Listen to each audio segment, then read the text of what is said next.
First, we begin on those Apple earnings. The company is seeing strong demand for iPhones, Macs, and AirPods, but CEO Tim Cook is warning that supply chain issues may hold back the holiday quarter. Who better to talk all things Apple than Apple co-founder and a panelist on the new show Unicorn Hunters, Steve Wozniak. Steve, a real pleasure to have you here this morning here. Let's start on those Apple earnings, though. Is this one of the most challenging periods you've seen in recent memory for Apple?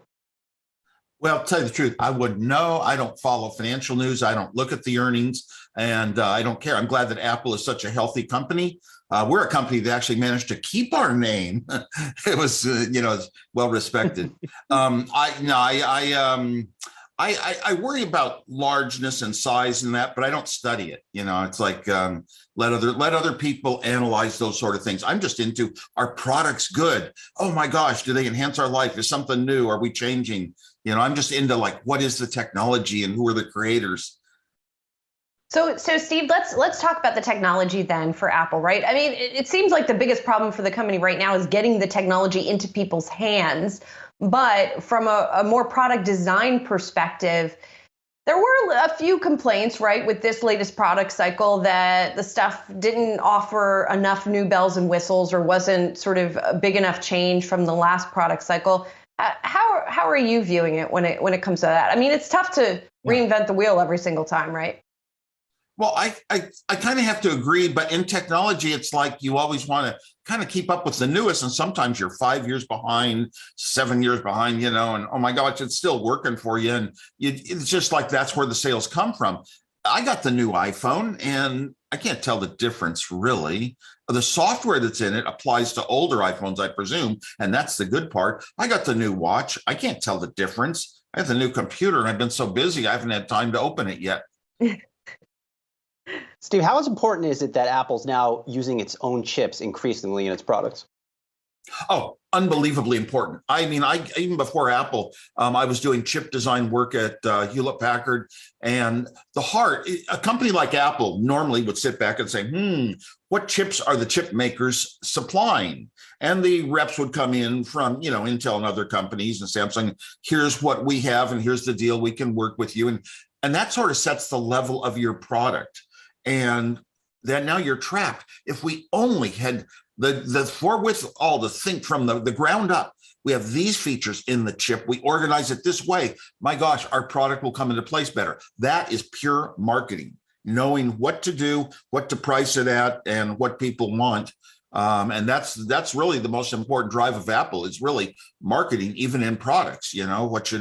So that was right from the very start. I mean, we started with an engineering-driven product, my Apple II, and that was all the revenues of the company for the first 10 years. But really, from the point we started the real company with investment, we will be a market-driven company. It's more important than engineering, and that came from our adult, Mike Markla, our funder. Pressed that on us. So from that very first year on, that's how I believed. Okay, people who are successful, you should listen to them, and they know what they're talking about. And the marketing is so important. Now, it drove us to a lot of what I call very bad engineering decisions at points in time. So we made marketing mistakes, but we're human. Yeah, well, of course, the big sort of revolutionary part of looking at it in a different way was the ease of use, right, with the Apple products, I think, which is sort of bound up in the marketing, I think. You mentioned that the products, we weren't seeing that much of a difference cycle to cycle with this iteration. As a guy who's really into this stuff, what do you want your iPhone to do that it doesn't do now? Like, what would be the next big cool thing for you?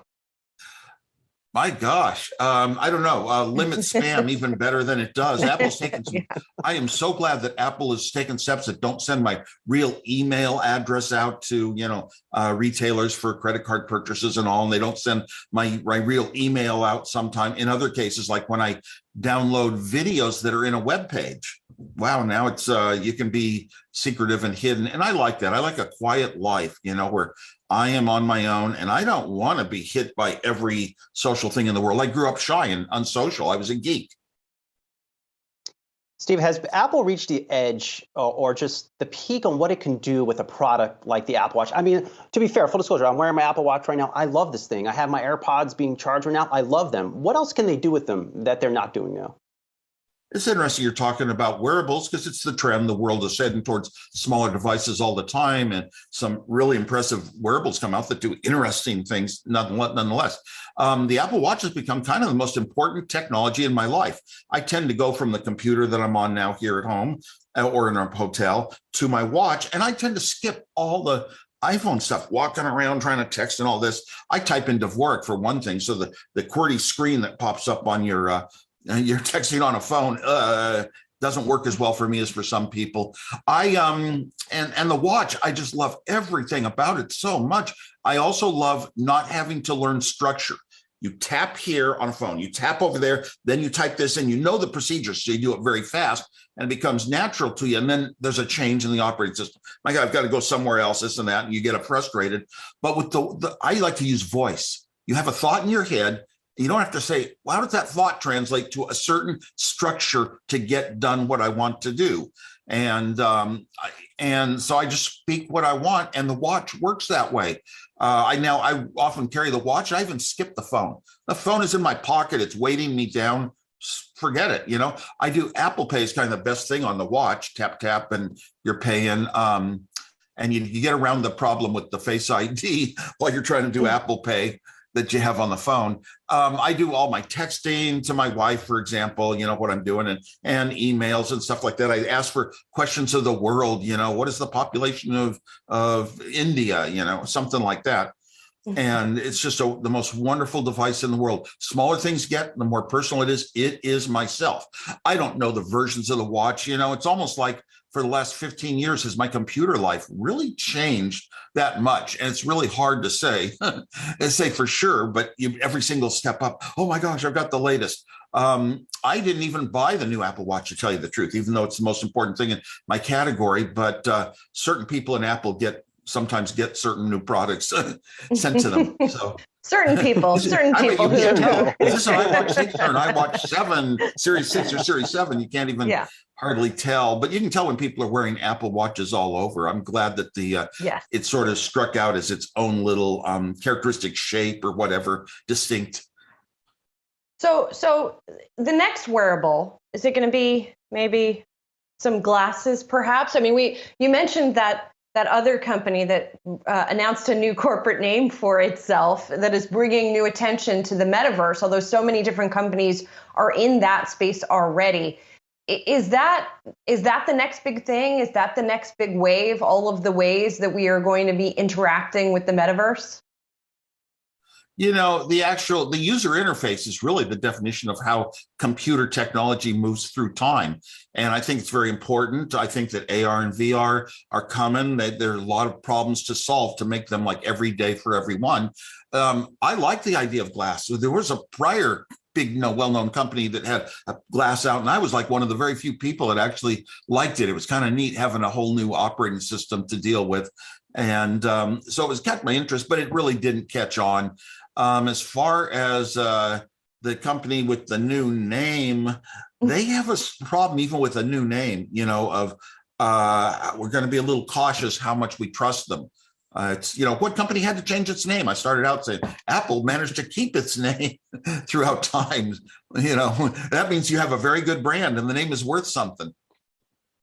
So, you could say Google sort of changed its corporate name, although we still call the thing Google. But so if I'm going to say the name out loud, Facebook. What are still the problems of Facebook? I mean, I think we know what the problems of Facebook are, but do you think that they are solvable? Do you think there's the will and the ability to solve some of these ethical tech problems? Well, of course, the movie The Social Network was very popular online, got into a lot of those problems.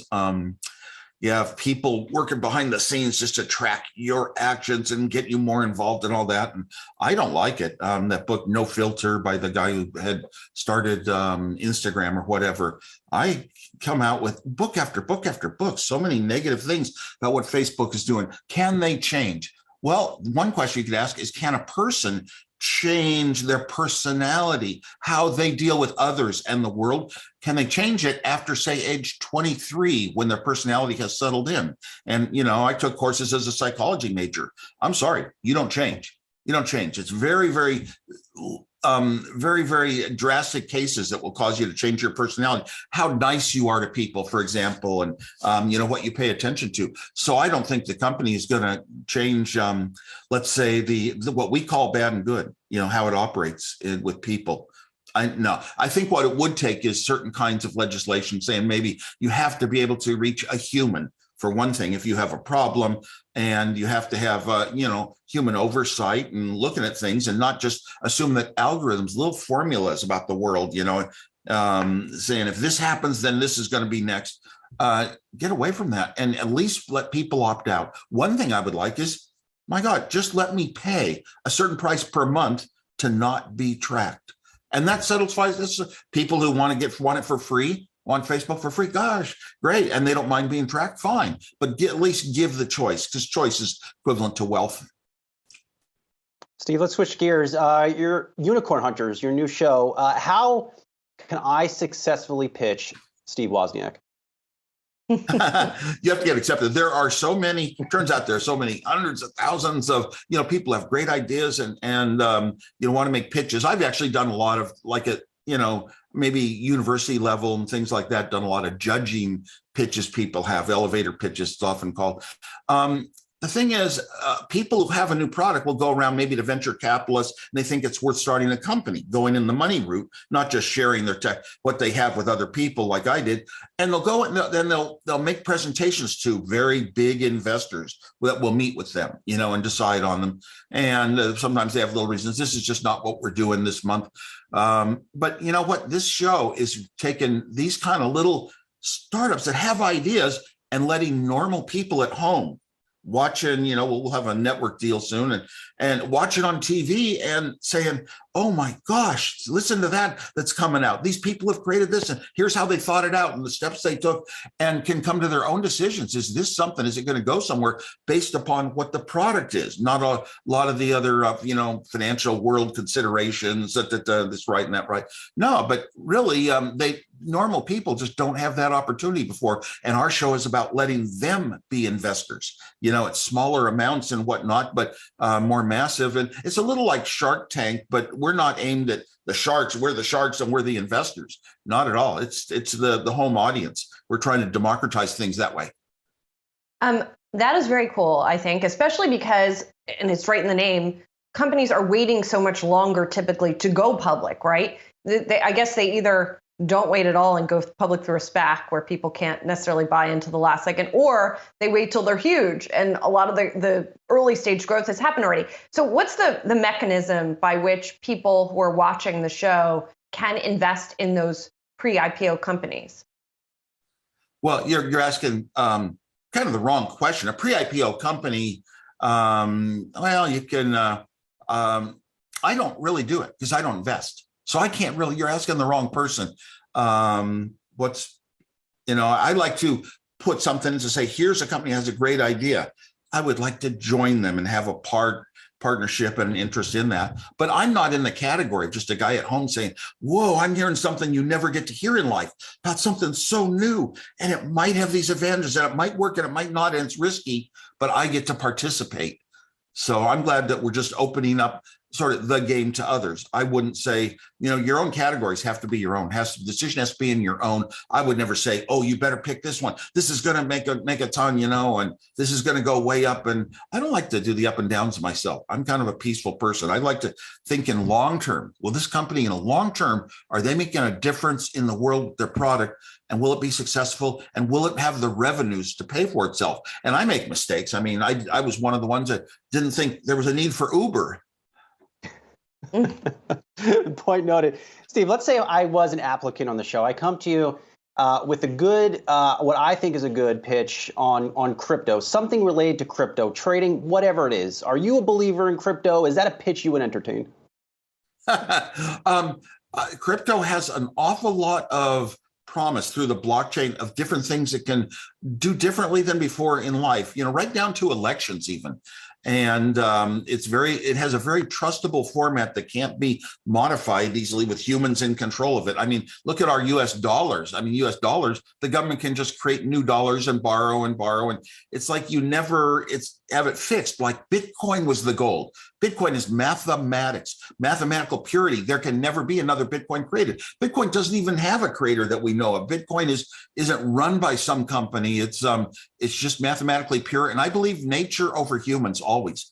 I think we should start our year not at January 1. We shouldn't even have months, to tell you the truth, in my opinion. It was a stupid idea, but you couldn't use numbers back in the times of Roman numerals where our calendar came from. And we should start at the winter solstice, something in nature, that really doesn't change much. But so anyway, that's all. Steve, are you in the camp that crypto will change how we do business? It will change maybe how I buy my iPhone 5 years from now. Yes, I'm in that camp that crypto will be used effectively. It's just but we have so many digital ways to pay for things now, even just to transfer money to people. I mean, it goes, way back to PayPal and now we have Apple Pay, Apple Cash, and we have, all the Venmo and all that. So we already have other modes than crypto. Crypto just has a little bit of anonymity, and I don't know if that's right, that, oh gosh, I can do things without people knowing. I think that everything you do in life, you should be willing to stand up and say, this is me doing this transaction. And crypto, it's hard to trace back to, who's doing what. It's possible though. I would love to. I love it when people like Jack Dorsey talk and how crypto should be the heart of our business dealings. The trouble is the government will never allow it to be out of their control. If it got to the point that everything was being done with crypto and it didn't pass through governments for observation and taxation and all that, no, governments would just disallow it. They wouldn't give up their power. That's where the heart of a lot of the power comes from, the US dollar. Heck, if there's inflation, your house goes up 10 times in 40 years, you think you're a smart investor. No, you have an old house. You used to have a new house. Now you got an old house, but the government says 90% of its value is earnings, and we're going to tax it. Oh my gosh, the government makes all its taxes off inflation. It's all, I don't know. To me, it's kind of an artificial system. It's not like science and math and logic and computer programming. Steve, I'll just say this. You're one cool dude. Thank you for coming on Yahoo Finance this morning. It was a real treat. Apple co-founder and panelist on the new show, Unicorn Hunter, Steve Wozniak. Have a great weekend. You too.